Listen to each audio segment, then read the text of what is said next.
When you hear this sound, it means that we are having an emergency situation. But there's no need to panic. Keep calm, take deep breaths, and follow these safety reminders. First, find your nearest exit. Exits are located at the following points. If you are seated at the west wing of the reception hall, your nearest exits are the two doors located on your left. If you are seated at the east wing of the reception hall, your nearest exits are the two doors located on the right.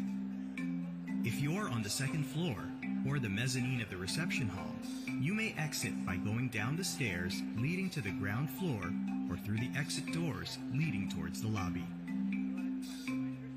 Next, vacate the premises in a calm and orderly fashion. Please avoid running, pushing, and shoving. Security personnel will be on hand to assist you. Once you are outside the building, walk calmly towards your designated assembly area. Our assembly area is the empty lot across Magdalena Halandoni Street. Kindly wait until the area is secure and safe. If it helps, you can take deep breaths while you wait. For your safety, always remember to keep calm and keep these steps in mind.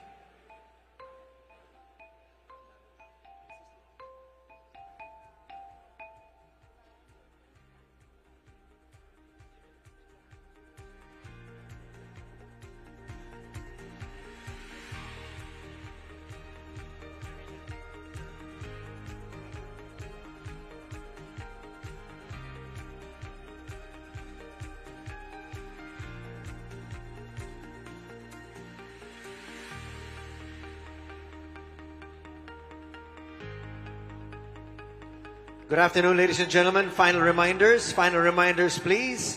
The President's on his way. Please turn off your cell phones or keep them on silent mode. Please refrain from roaming around, especially when the President has arrived.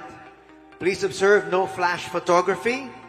Please refrain from taking selfies or groupies with the President so as not to impede with the program flow.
Sound check.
We'd like to request everybody to please settle down and proceed to your assigned seats. Our guest of honor will arrive in a... We'd like to request everyone to please rise and then be seated upon the President's acknowledgement. Thank you.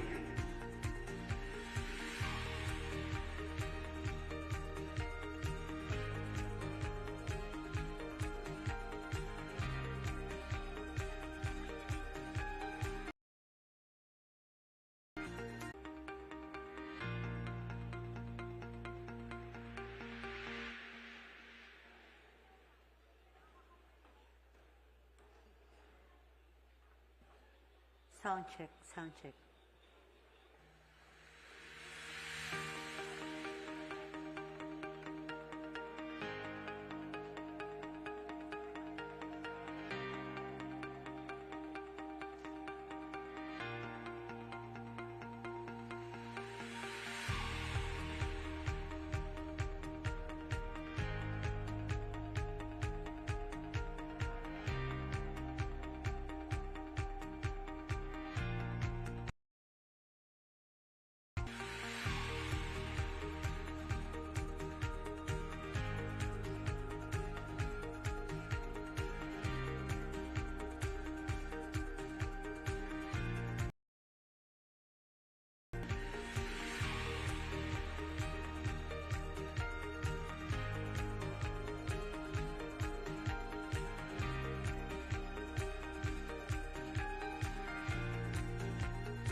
Ladies and gentlemen, the President of the Republic of the Philippines, His Excellency Ferdinand R. Marcos Jr.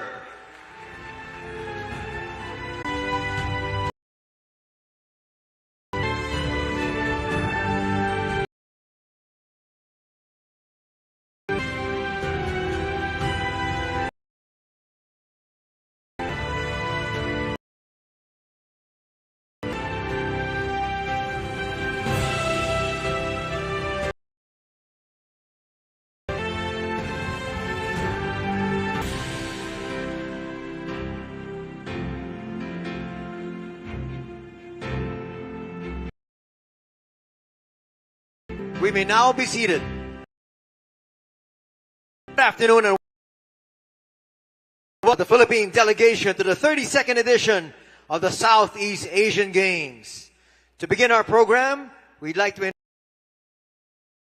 invite President of the Philippine Olympic Committee to give his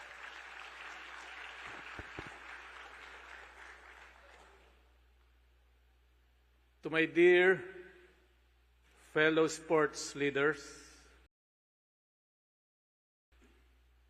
House and Senate in sports,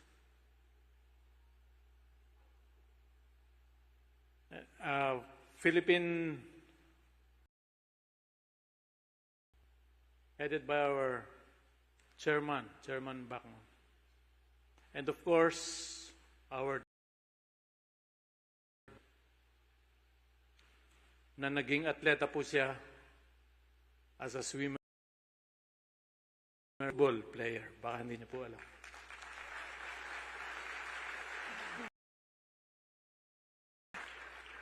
On behalf of the Philippine Olympic Committee, especially the different national sports association, coaches, officials, and national,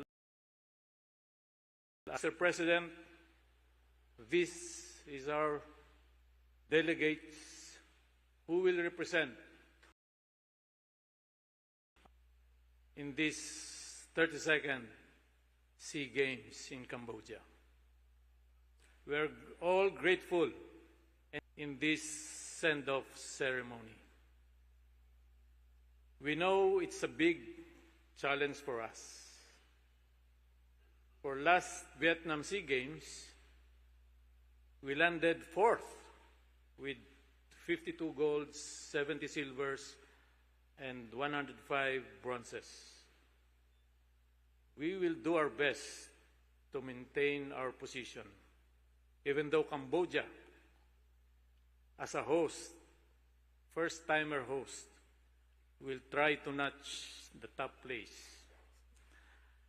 As this will be your administration's first SEA Games, to be followed by Thailand in 2025 and Malaysia in 2027, we assure our country that we are ready to show the skills and talents of the Filipino athletes. This is also the first step, for there will be Asian Games this coming September, and of course, the Olympics, Paris Olympics next year. Mr. President, not only we will go to Cambodia, not only to compete, so to strengthen our friendship with our ASEAN brothers through sports. Maraming salamat po sa mga suportang binibigay nyo sa ating pong mga atleta through Philippine Sports Commission. Mabuhay po ang ating atletang 32nd SEA Games. Magandang hapon po sa inyo lahat. Thank you very much, Mayor Tolentino. At this juncture, we shall now witness the turnover of the Philippines we'd like to request the President to lead the turnover together with the Philippine Sports Commission Chairman, Committee President, Mayor Abraham Tolentino.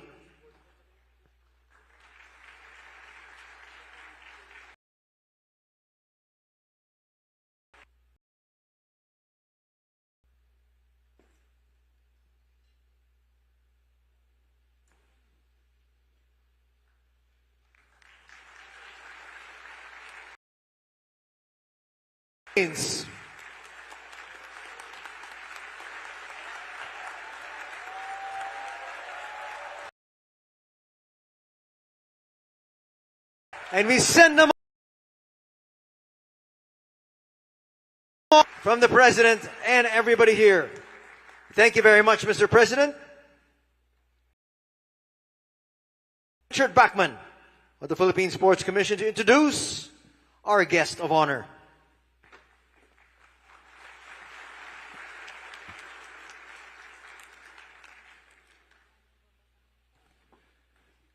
Isang magandang hapon po sa inyong lahat. Presenting before you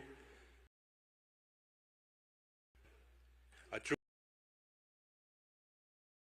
administration and our very own bowling legend, Bong Koo, among others who championed over their counterparts in the world stage. It is apparent that transferred together with Commissioner Commissioner Walter Torres, restore national athletes, the country's grass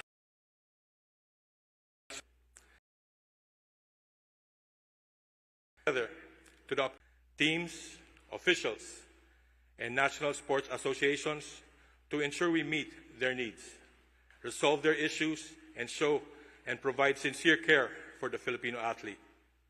The same is also true for all the members of the PSC board, our working group, medical teams, and all the others in the PSC who are solid in their support for the Philippine team. And with his leadership and all-out support from the national government, we are assured that sport will go further and higher. He is a dreamer, but best of all, he is a doer. Sa kanya pong gabay at suporta, patuloy na magiging bida ang bayaning manlalaro.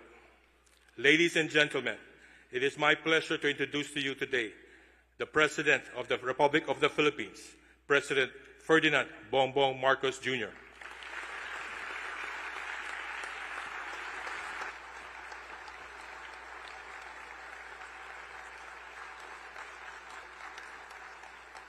Thank you very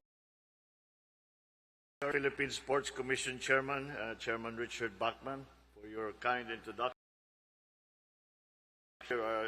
As the head of the Philippine Olympic Committee, the President of Philippine Abraham Tolentino, I have the mga atleta. Senator Bongo is here, and Congressman Richard is also here, both of whom have been avid supporters of our athletes. Now, most importantly, our beloved athletes who are now going to represent the Philippines, my fellow workers in government, magandang hapon po sa inyong lahat.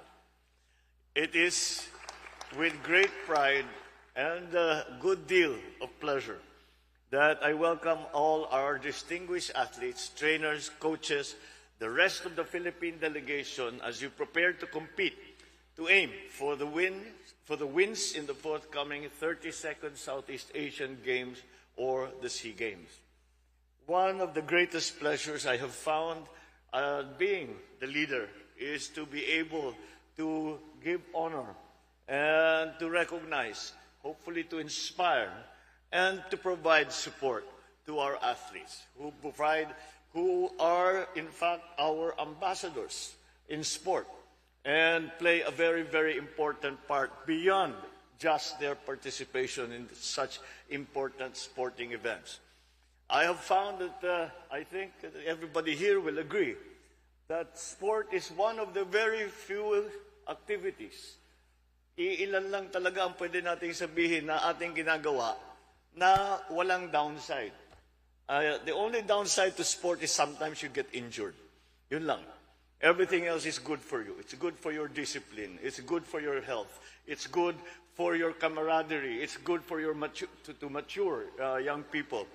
And that is why it has to be kept as a very, very important part of our support to our society. And beyond that, ang ating mga champion, ang ating mga nag-uuwi ng medalya at saka tropeo ay talaga namang nagdadala ng kasiyahan at naipagmamalaki ng buong madla na kami ay Pilipino. Yan mga yan, Pilipino yan, mga champion namin yan.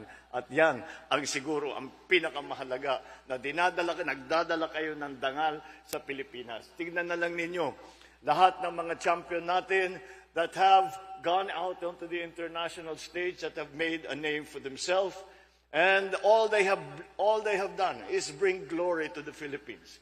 And many of our great athletes who have made their name in the international stage have brought with them the Philippines and the honor that they have gained by their sacrifice, by their perseverance, and finally by their success is also be given to the Philippines itself, and every single Filipino feels it. And that's why I would like at this point for those who have always been in the sporting arena and have managed to make a name for themselves and put the Philippines on the athletic map, I thank you all very much for the honor and the glory that you bring to our country.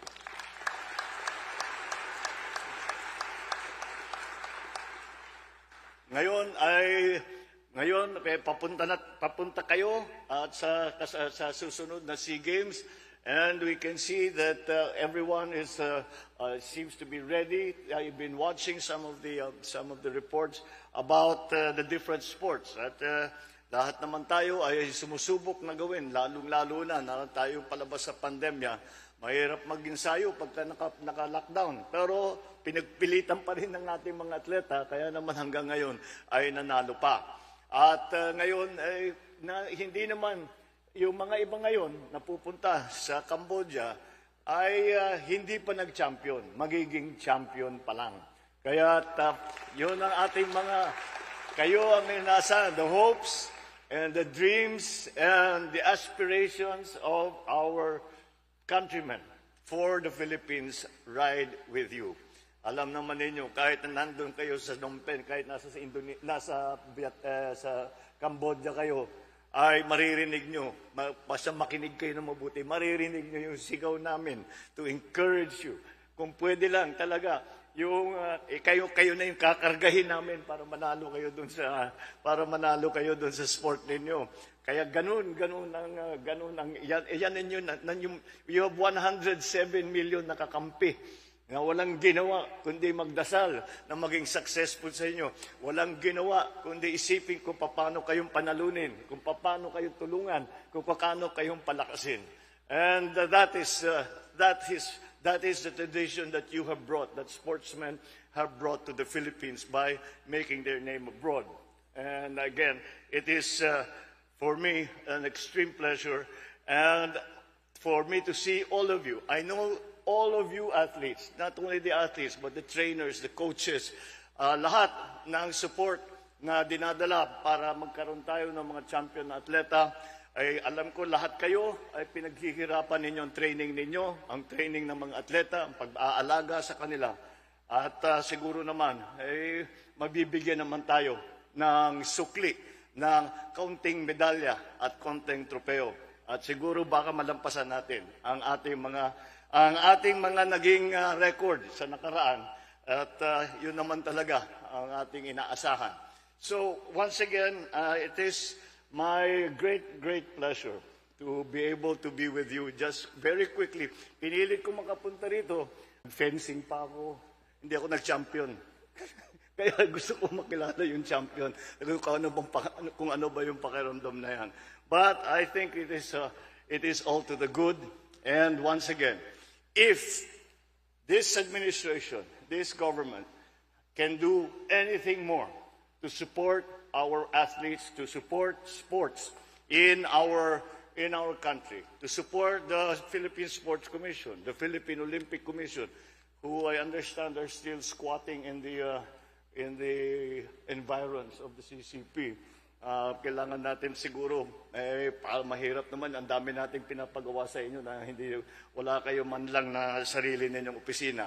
But anyway, that if there is anything more that this government can do, that this administration can do, that I personally can do, you please make sure you will tell me, because we are all rooting for you and we all want to do everything that we can do to make you as successful as you possibly can in your chosen events. So, good luck sa inyo. At huwag niyong kakalimutan, kapag talagang napagod na, nahirapan na, kahit na na-injure na ng konti, pakinggan niyo ulit yung sigaw, maririnig niyo. Kami yun, yung mga kapwa niyong Pinoy, sinisigaw. Go, go, go, go. Maraming salamat. Good afternoon.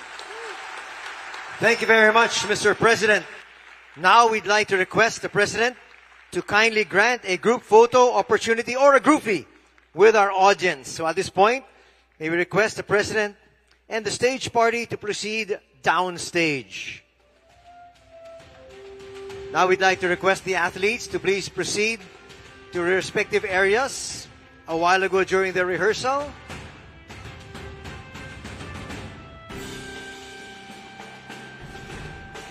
once again, dun sa sinabi nating designated areas, please make sure you're at a designated spot para makasama po kayo sa picture.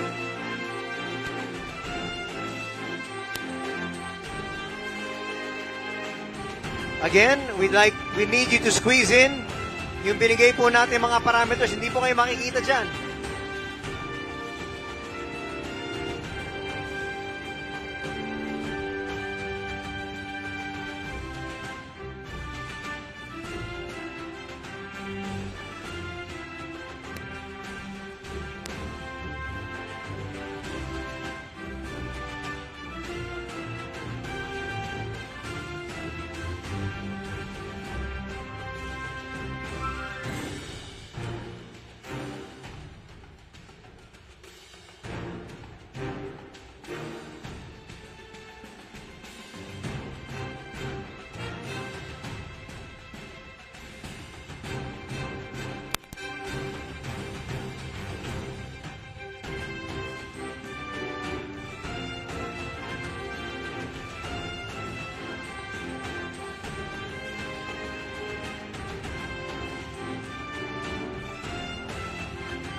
Thank you very much, Mr. President. And that concludes our program for today. Once again, ladies and gentlemen, His Excellency, President Ferdinand R. Marcos Jr. We'd like to request everyone to please remain seated until the President has left the hall. Once again, please clear the aisle. Thank you.